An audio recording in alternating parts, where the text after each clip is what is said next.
If the subfloor is rotting around the toilet flange, you must stop using the fixture and repair the damaged structure before reinstalling the toilet. Start by removing the toilet and the flange hardware so you can clearly inspect the extent of rot and any hidden damage to the joists and sheathing. Cut out the rotten subfloor back to solid wood using a circular saw set to the depth of the subfloor and a reciprocating saw for tight spots, and bevel the edges slightly so replacement material seats well.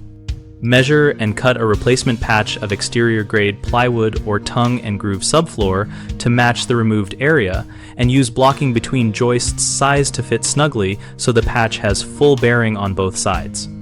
Fasten the patch with construction screws spaced every 6 inches along supports, and use galvanized or stainless steel screws near plumbing to resist corrosion, and ensure the patch is flush with surrounding floor so the toilet base will sit level.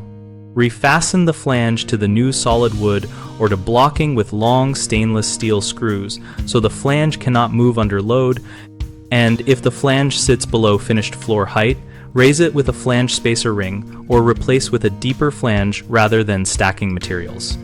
Before reinstalling the toilet, apply a waterproofing primer and a thin layer of a polymer modified cement or a reclaimed membrane where the bowl meets the floor, and use a wax-free or wax ring with a flange seal appropriate for the depth to create a reliable seal. Common problems include not removing all compromised wood, which lets rot spread under the new patch, so always probe at least several inches beyond visible decay and replace until you reach firm wood.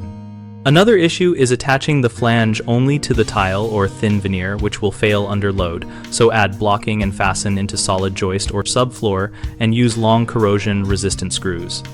A third frequent mistake is skipping waterproofing, which allows leaks from minute toilet seal failures to return rot. So always seal the repair area and use a proper flange seal compatible with your floor height.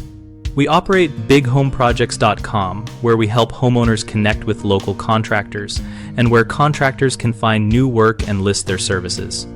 We also host a discussion community where we and other members share real-world tips and project experiences.